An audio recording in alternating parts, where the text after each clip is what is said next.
now have our scripture reading.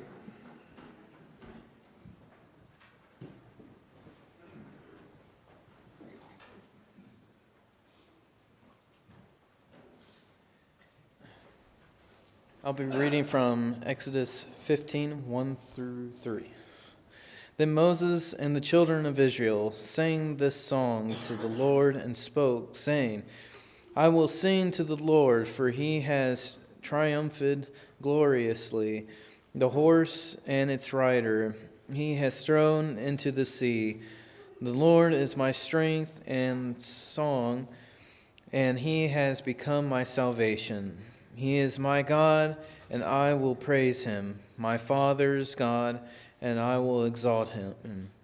The Lord is a man of war, the Lord is his name.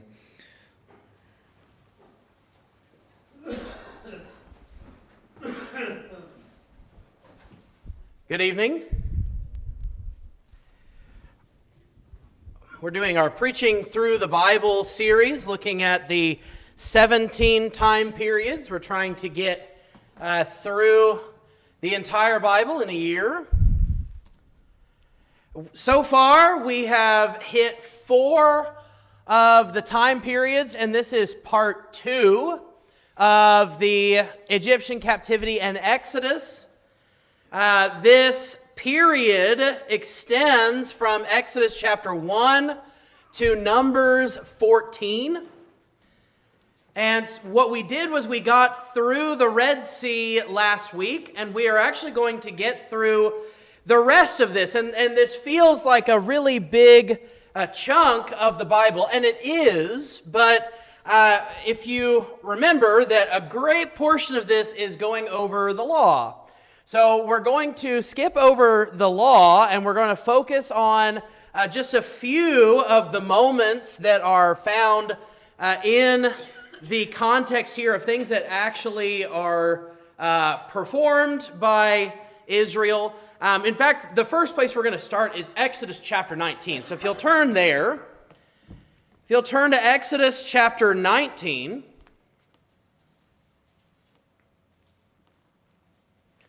So as I said, we got through the Red Sea before.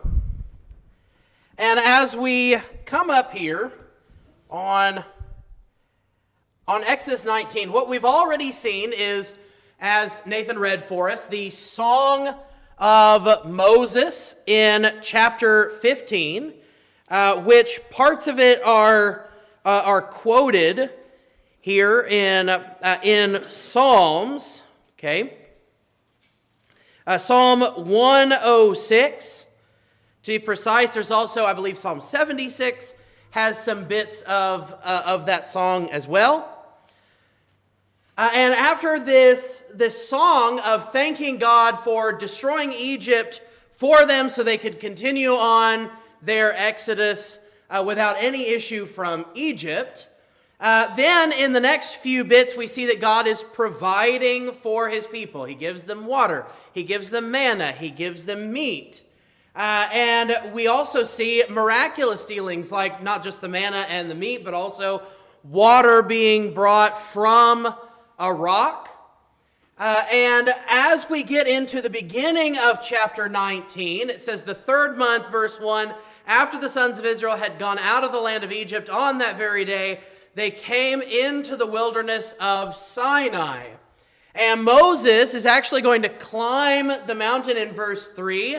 It says Moses went up to God, and the Lord called to him from the mountain. But we don't actually see God truly come down until verse 18. There is a little bit in verse 16, thunder, lightning, a thick cloud on the mountain. But in verse 18 is where we see the Lord descends upon the mountain. So that's where we're going to start. We're going to look at verses 18 through 25. Now, Mount Sinai was all in smoke because the Lord descended upon it in fire. And its smoke ascended like the smoke of a furnace, and the whole mountain quaked violently. When the sound of the trumpet grew louder and louder, Moses spoke, and God answered him with thunder. The Lord came down on Mount Sinai to the top of the mountain, and the Lord called Moses to the top of the mountain, and Moses went up. Then the Lord spoke to Moses, "Go down, warn the people, so that they do not break through to the Lord to gaze, and many of them perish. Also let the priests who come near to the Lord consecrate themselves, or else the Lord will break out against them."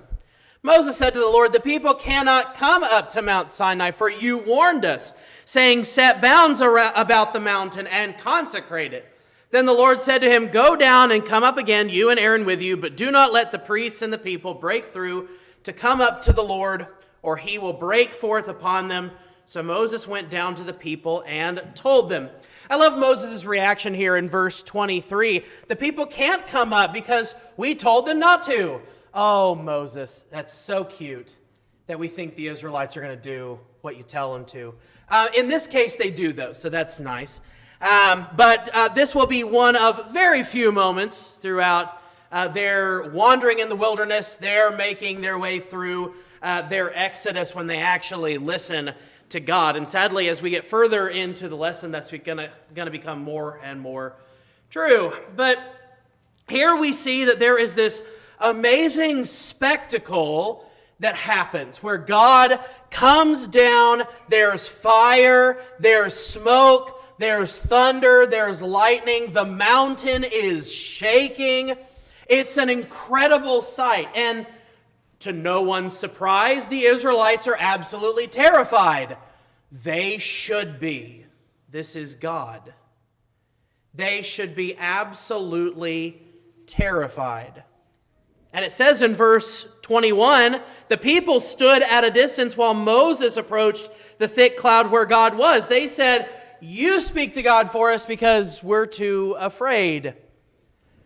Well, as this all starts, the first thing that God gives Moses is the 10 Commandments. And that is from verses 1 down through verse 17. Okay, so God descends upon Mount Sinai, and then we have the 10 Commandments here. First, before he gives the 10 Commandments, he reminds them, "I am the Lord your God, who brought you out of the land of Egypt, out of the house of slavery." That is really important. The very first thing God says to them as he descends onto Mount Sinai is, "I am God, I brought you out of Egypt." Very important in our next section, in our next slide, okay? But the first one, "You shall have no other gods before me." God is the one that saves them, and so purely from a thankfulness standpoint, there's no other God that helped them. The Egyptian gods certainly didn't help them, and Egypt was the powerhouse of the day, so by typical human belief, none of the other gods would have been able to overpower Egypt, right? Because that's how mythology worked at the time. Of course, this is all assuming that any of these gods were actually real, which they're not. But he says, "You shall have no other gods before me." There is nothing that takes the place of the one that saved them. Then, "You shall not make for yourself an idol or any likeness of what is in heaven above, or on the earth beneath, or in the water under the earth." So there's a few different translations here. Sometimes it's graven images, sometimes it's idols.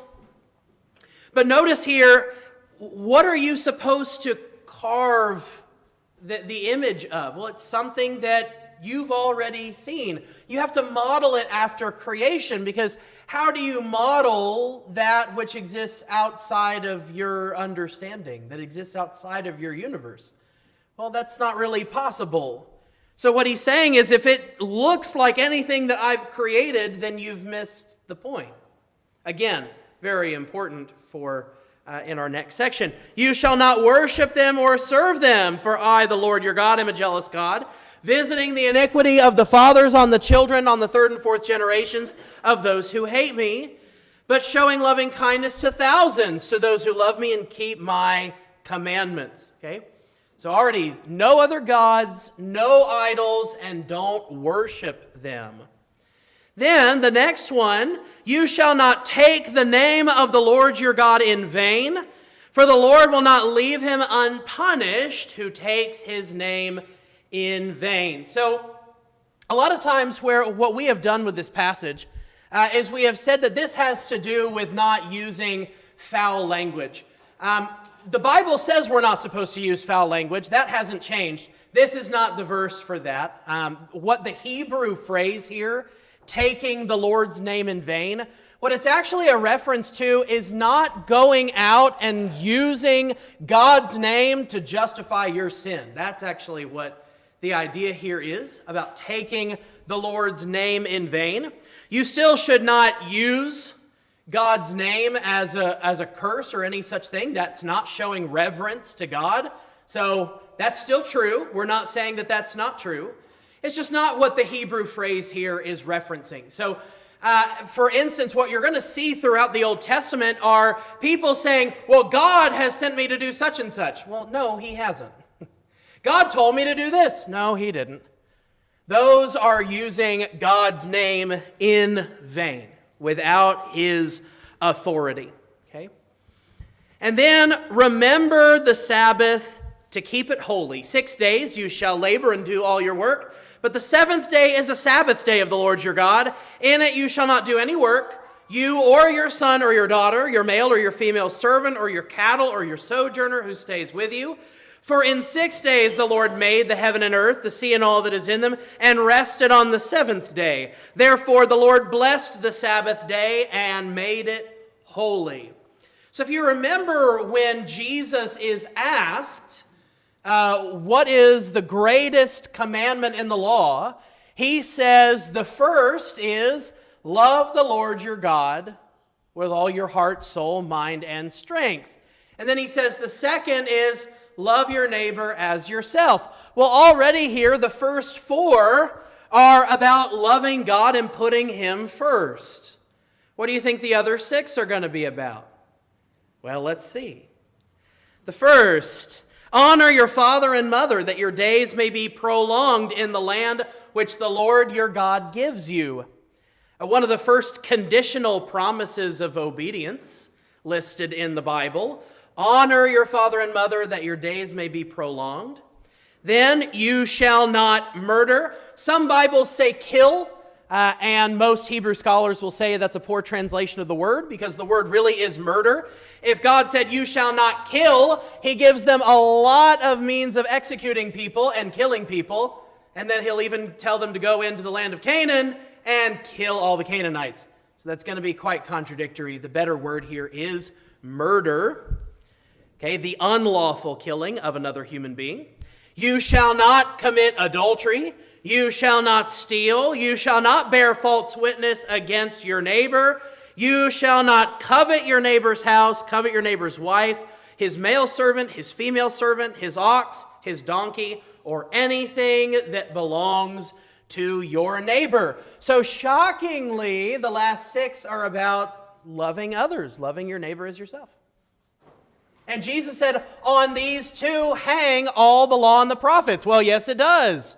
Because what we find is all the rest of the law given, this is a summary. And there are those who will say the Ten Commandments is different from the law.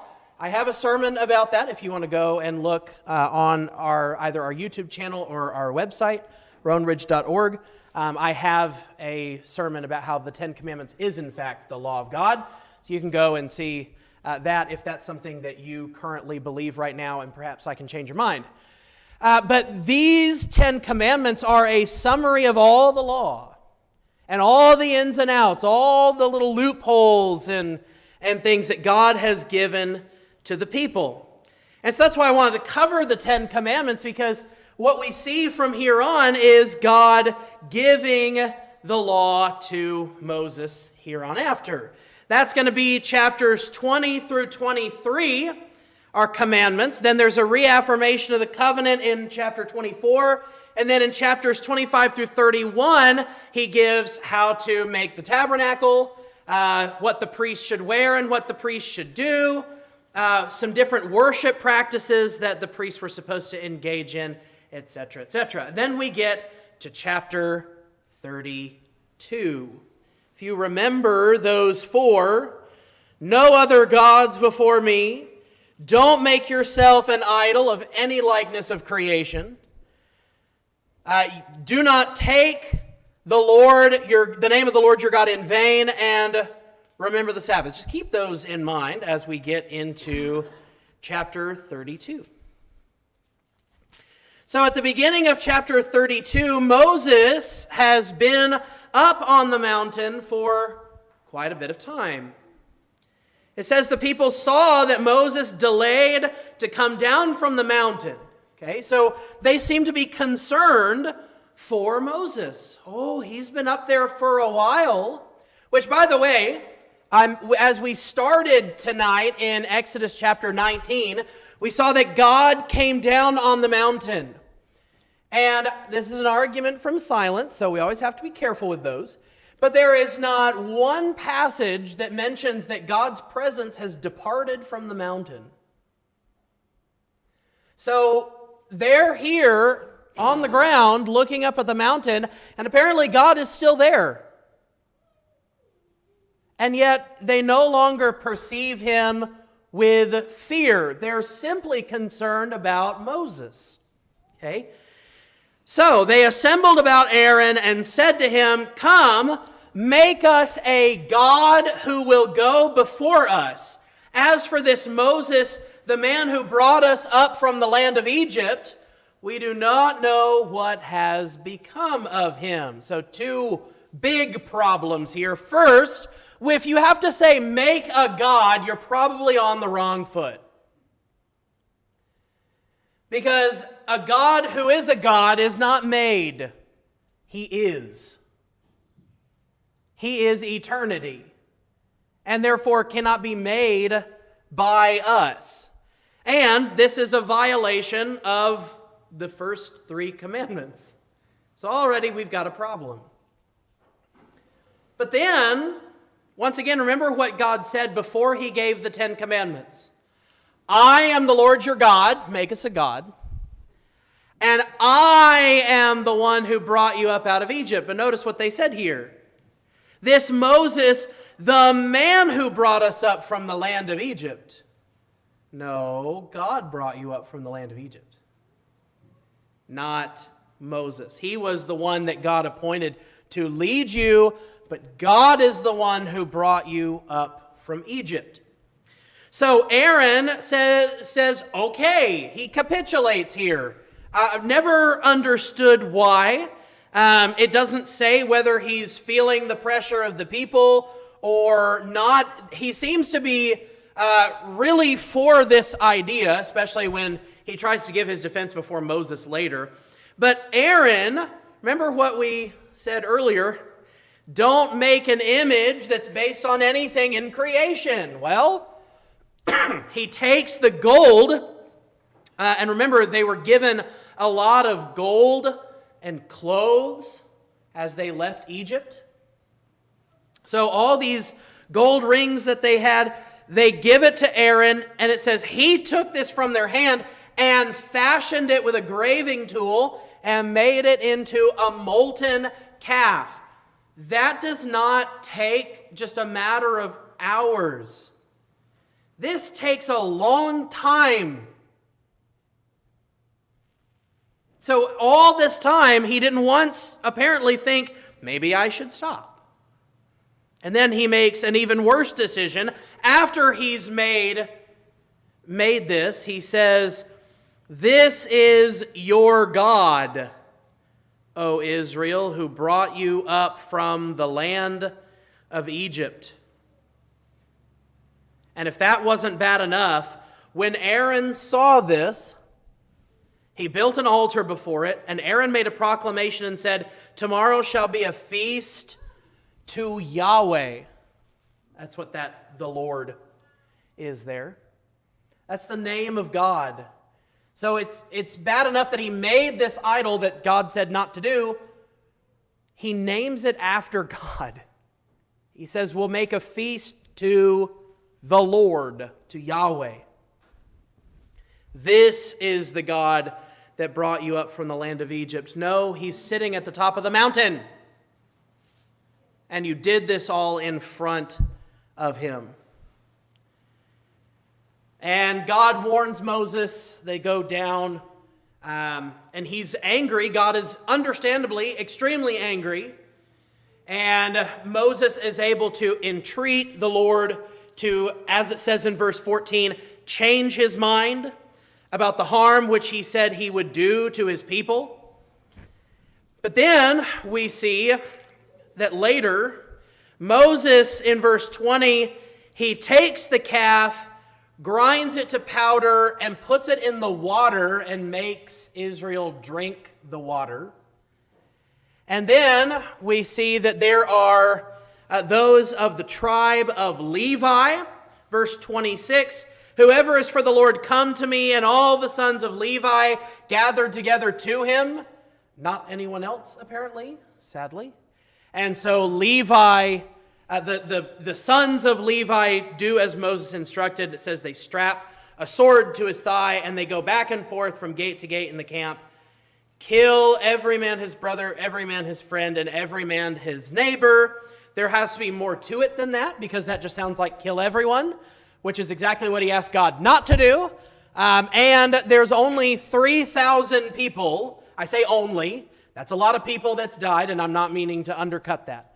But when they left Egypt, there was 600,000 men, and it says men who were walking. So that's the idea of being able-bodied. So there would have been more men than that were not able-bodied. And then on top of that, women, children. It would have easily been a host of 2 million people. And so 3,000 is not much in the grand scheme, but still sad that anyone had to die, especially 3,000 people. So already we're having some trouble.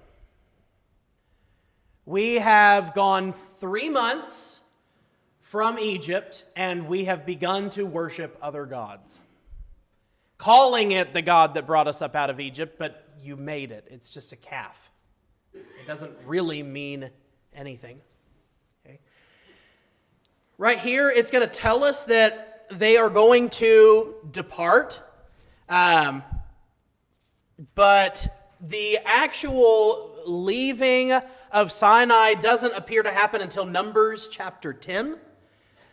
But God is going to, in chapter 34, he's going to take the tablets. Remember, Moses broke the tablets when he saw them worshiping the golden calf. The tablets that had the 10 Commandments, he broke them.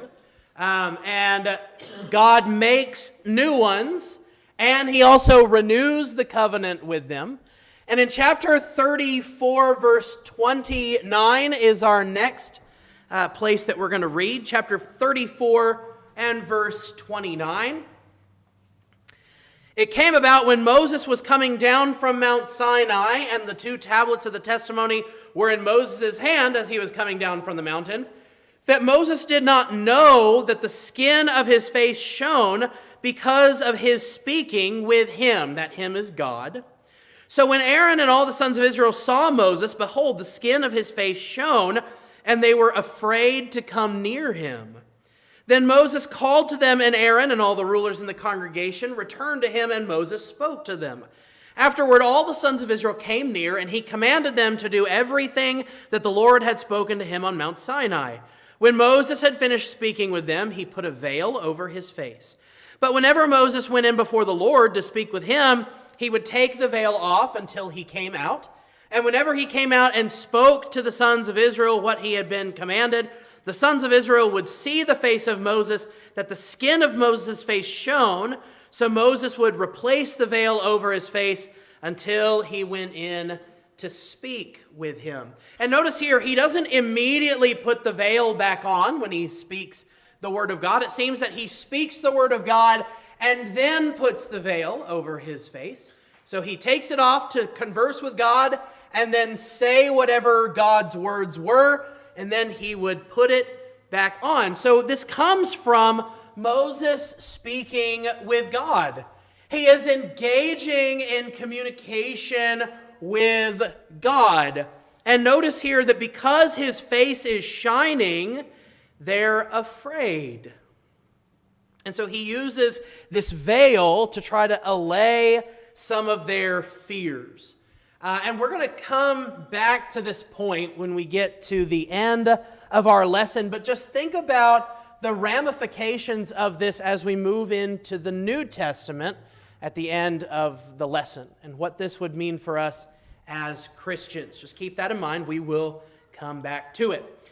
Then the tabernacle is built, and then there's this moment where the glory of the Lord in chapter 40 comes and rests over the tabernacle. And his presence is so strong, not even Moses can go in to the tabernacle until the appointed time. And then we hit Leviticus. And Leviticus, as we have been studying it on Wednesday nights, hopefully you are getting out of it as much as I and Tim have been getting out of it.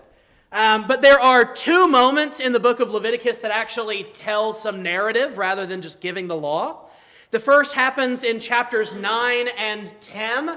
There are sacrifices being given by Aaron and his sons. And then in chapter 10, Nadab and Abihu offer strange fire, is the way that it puts it, and God burns them up. So the first little episode here outside of the law of God is to be revered. And then the other lesson in Leviticus is chapter 24, where they stone a blasphemer.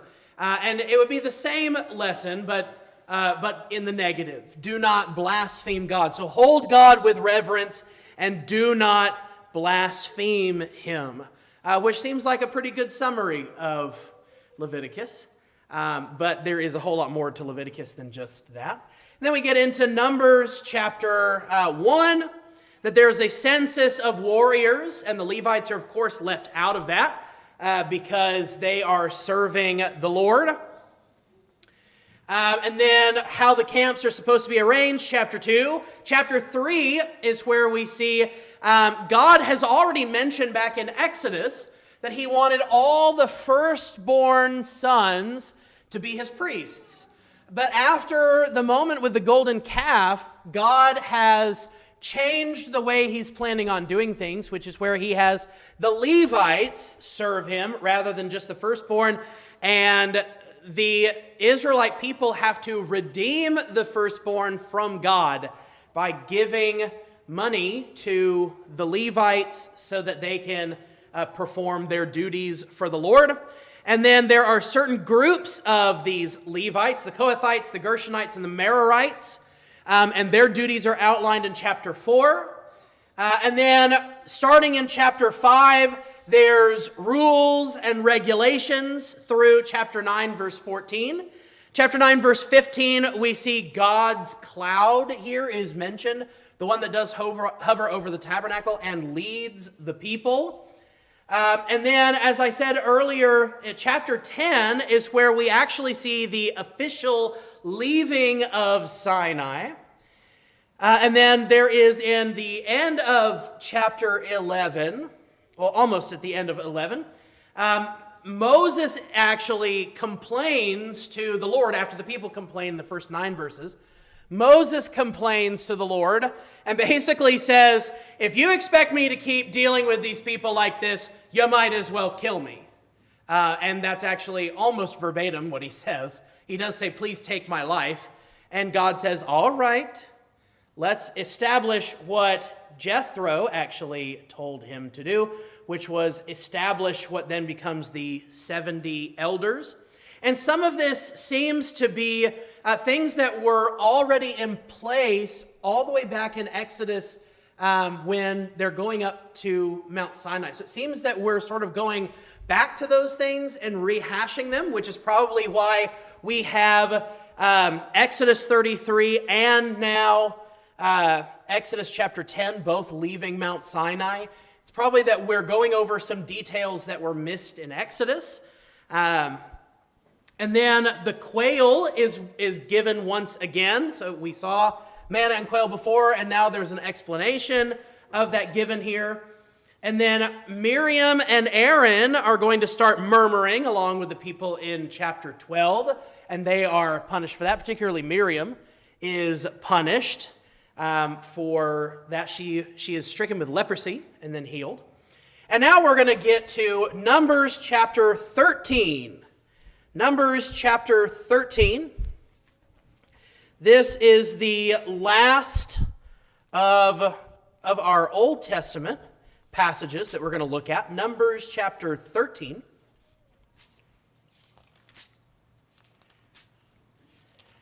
In Numbers chapter 13, the spies are chosen to go into Canaan. If you remember correctly, when they first left, God said, I could take them by the way of the Philistines into Canaan, which would be following the Mediterranean Sea, but he's concerned that they're going to immediately turn tail and run. And so they've had this moment where they're dealing with Egypt, the Red Sea, all of this going through the wilderness, and God providing for them. So now God says, okay, now let's give them a taste of what the land is like. And so they send out 12 men, one from each tribe.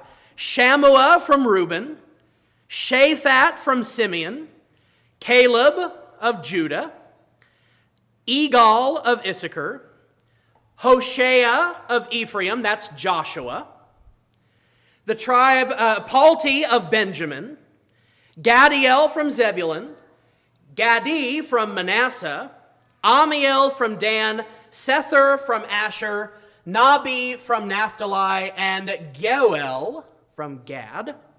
These are the names of the men Moses sent to spy out the land. But Moses called Hoshea the son of Nun Joshua. So if you say, how did I just pick out Hoshea, that's Joshua? Well, there you go. If you didn't know that earlier, here he explains it in verse 16. We've already seen him called Joshua, but God gives his official name of Hoshea. But Moses calls him Joshua. And by the way, Joshua is the same name in Hebrew as Jesus. Okay. And so they go out to spy the land. They went out for 40 days, is what we read in verse 25. They returned at the end of 40 days. They saw some incredible things. For instance, a single cluster of grapes in verse 23 that had to be carried on a pole between two people. That's how big the cluster of grapes was. And there it says also they had pomegranates and figs. Can you believe how much the Canaanites had that they were squandering their thankfulness to God? And so now they're seeing it and thinking, this is incredible. It is an amazing land, and they admit that in verse 27. We went into the land where you sent us, and it certainly does flow with milk and honey, and this is its fruit. They brought the fruit back. But there are people who live there, and they're really scary. And it particularly points out the descendants of Anak, which are giants, and Goliath seems to come from that descendancy, he and his brothers. And then they point out all the different kinds of Canaanites that are there in verse 29. But notice that Caleb in verse 30 speaks up and says, hold on, we should by all means go up and take possession of it, for we will surely overcome it. But the men who had gone up with him said, we are not able to go up against the people, for they are too strong for us. So they gave out to the sons of Israel a bad report on the land, which they had spied out, saying, the land through which we have gone in spying it out is a land that devours its inhabitants, and all the people whom we saw in it are men of great size. What I love here is, you know who takes care of the majority, because we know there are some giants that are left by the time David comes along. But do you know who is responsible for the slaying of the giants? Caleb. And it says he's 85. And he's going out slaying giants. You want to know why? We should by all means go up and take possession of it. Caleb's like, well, what are we standing here talking about? God is with us. He saved us from Egypt, in case you forgot all the 10 plagues. He saved us from Egypt. He saved us from Egypt with the Red Sea. He's provided for us. He's given us water where there was none. Instead of having poisoned water, the waters of Mara, which was all the way back in Exodus chapter 15. God has done all this for us, and what, he's going to be stopped by a few giants? Yeah, okay. This is Caleb's thought, and we're going to see later that Joshua absolutely agrees. That's going to be chapter 14, verse 6. They tear their clothes and speak to all the congregation of Israel and say, this is a bad idea for us to not go through this. But we see in verse 2 of chapter 14, would that we had died in the land of Egypt, or would that we had died in this wilderness. Why is the Lord bringing us into this land to fall by the sword? You remember, this is exactly how the Exodus started. What, there weren't graves in Egypt? Now we're pushed up to the Red Sea and Egypt's just going to come and wipe us out? God saved them then. Are we not going to think the same thing? No, our wives and our little ones will become plunder. Would it not be better for us to return to Egypt? So they said to one another, let us appoint a leader and return to Egypt. They've been given amazing blessings for the last 3+ months. It's been a lot longer than 3 months by this point. But now they want to go back to abject slavery. That's what they want to do. And they decide that's exactly what they're going to do. But notice here it says, Moses and Aaron fell on their faces in the presence of all the assembly of the congregation of Israel. And what that is it's a sign of reverence to the Lord. They are responding to what the Lord is inevitably going to respond to the Israelites' choice here. And then we see Joshua and Caleb tear their clothes, and they sort of repeat what Caleb said here. But in verse 9, do not rebel against the Lord. Do not fear the people of the land, for they will be our prey.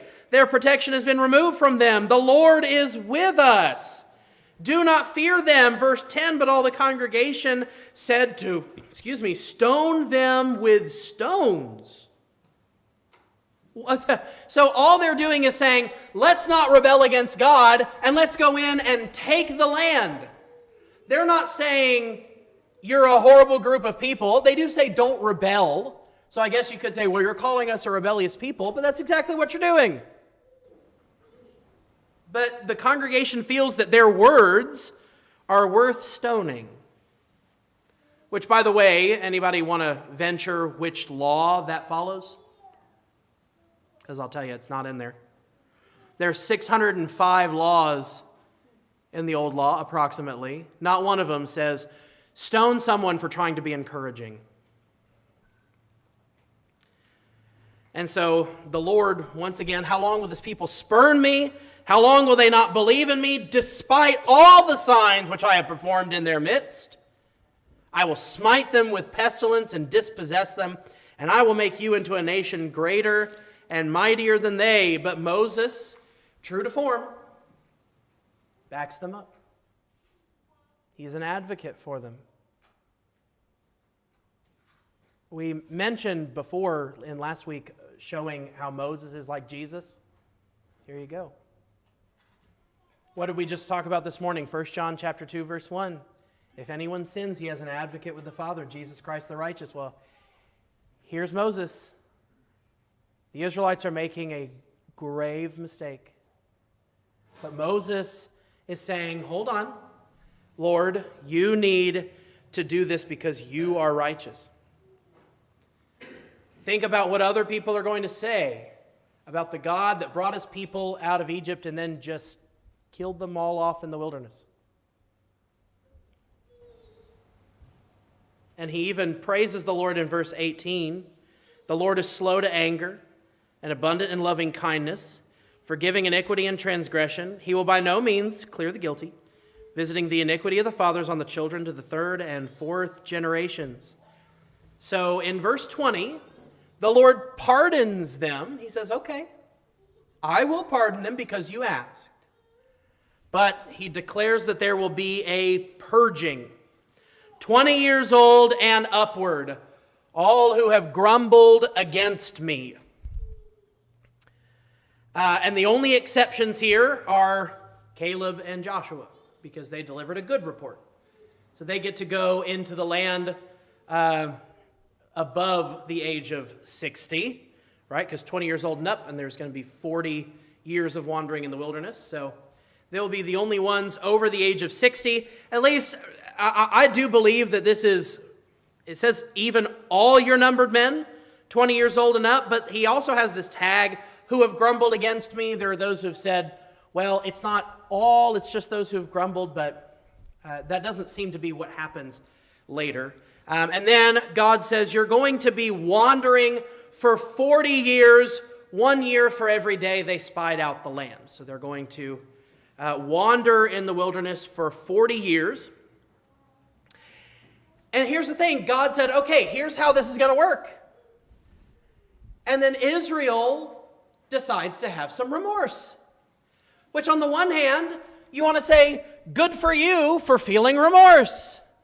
But look at what happens, verse 39. Moses spoke these words to all the sons of Israel, and the people mourned greatly. In the morning, however, they rose up early, went up to the ridge of the hill country, saying, here we are, we have indeed sinned. Oh, that's okay, good start. But we will go up to the place which the Lord has promised. No, he just said not to.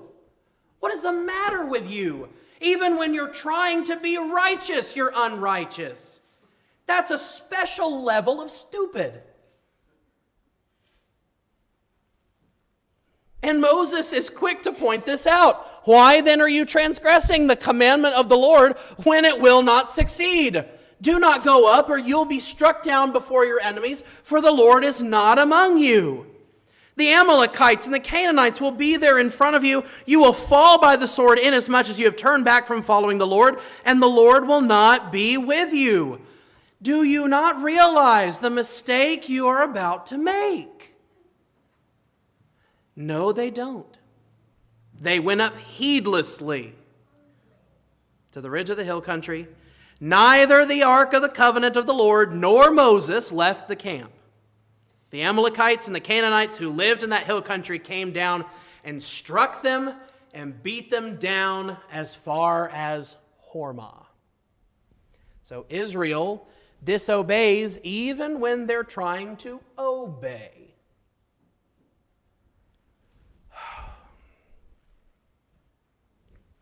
I always have to remember, when I talk about Israel, I'm talking about myself. We see it in the Israelites and we say, how stupid.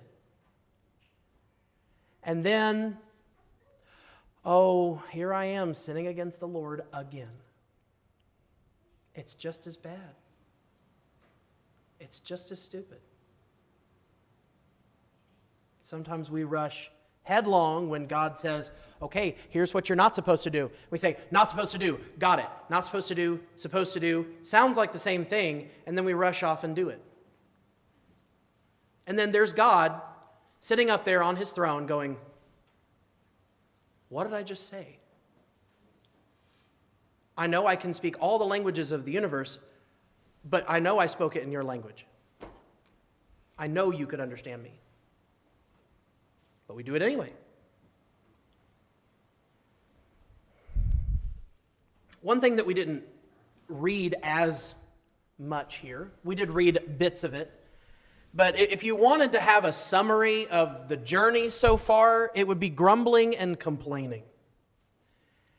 And God warns us in Philippians chapter 2 and verse 14, do all things without grumbling or complaining. Don't follow in Israel's footsteps. And Paul says this on multiple occasions, not just in Philippians, but specifically points out, don't make the mistakes that Israel makes. He makes that point in Romans, he makes that point in Galatians, and here in Philippians, he's referring to this as well, I think.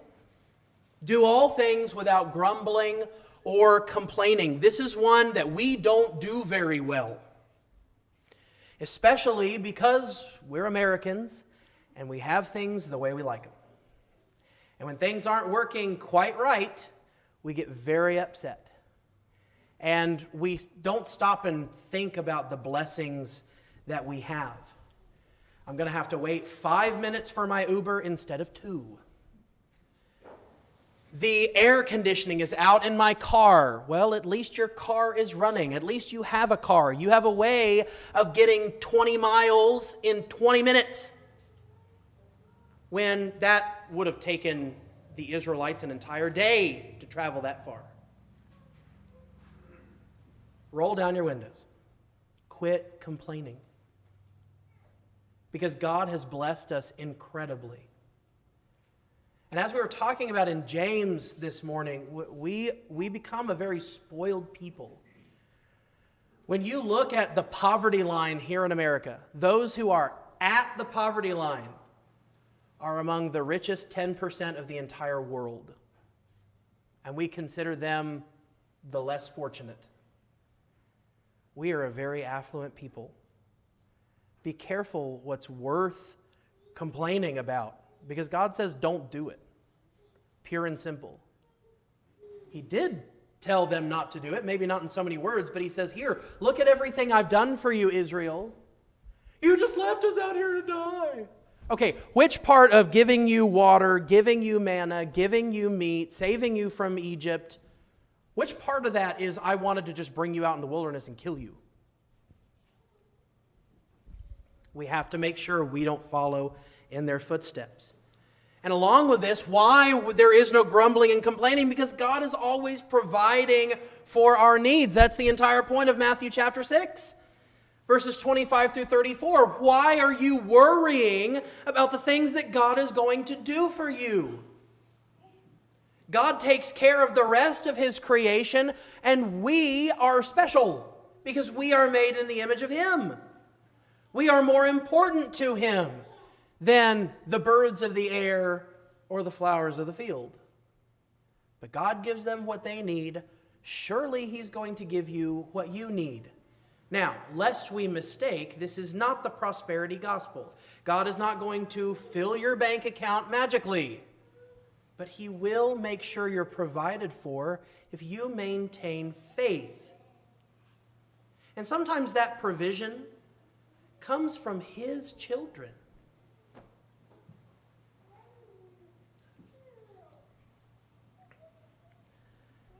The Israelites missed God's glory even when it was right in front of them.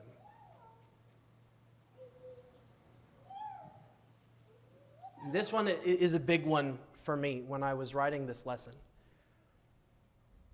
We have to be careful that we see God's glory everywhere, because it is everywhere. And it's not just some mantra to repeat when I'm trying to meditate. No, that's not what this is. God's glory is everywhere because he is everywhere, because he is wonderful. He is marvelous. And then people make choices that do not reflect that idea. People make choices not to be with their fellow Christians. People make choices to not worship God every day of their life. People make conscious choices to not study their Bibles, to not pray, to not think about him and his son and the gratitude that we ought to have. God's glory is everywhere. And too often, it is as though we are standing at the bottom of Mount Sinai and there is his presence at the top of the mountain. The two college majors that produce the most Christians out of atheists. There was a study done about this a few years ago. This is a 2015 study, I believe. That those who started atheist and turned out Christian at the end of the program were astronomy and microbiology. Because whether you look deep within our own selves or you look out into the vast stretches of the universe, it is impossible not to see God in all of his glory. And at night, I can just go look and see God's glory. We have no excuse. Our last point here goes to Moses and his face shining. I told you we'd come back to this. Our faces shine when we commune with our God as well.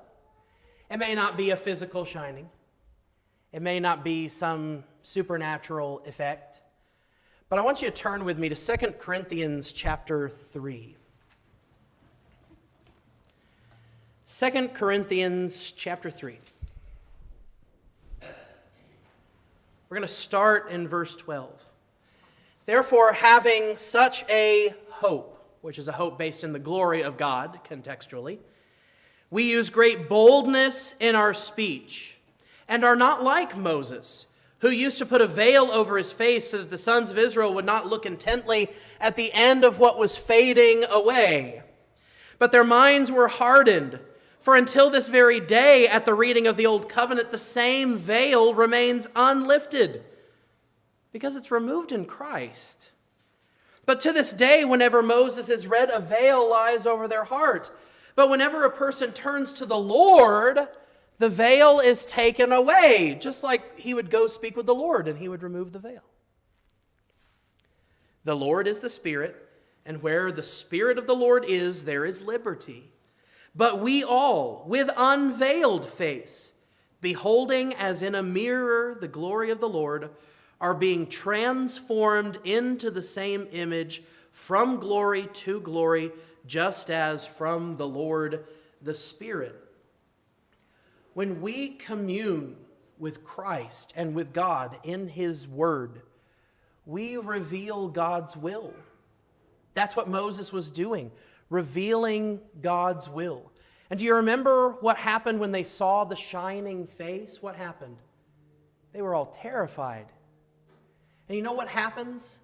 People see us living the truth of Christ, and they want nothing to do with us.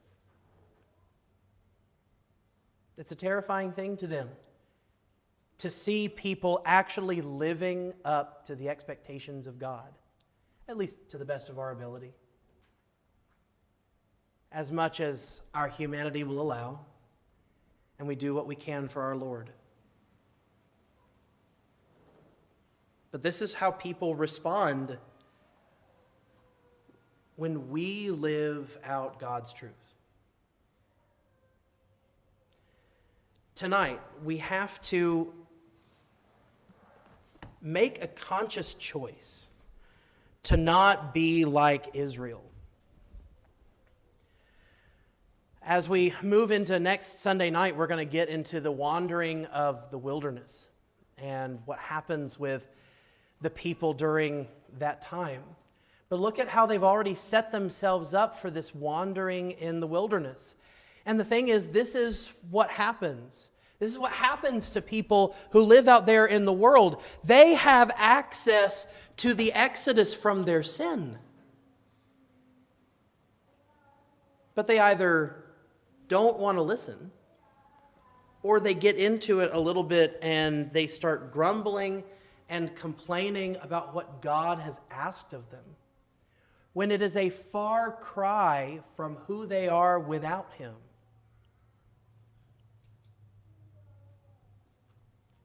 Let us not make that mistake.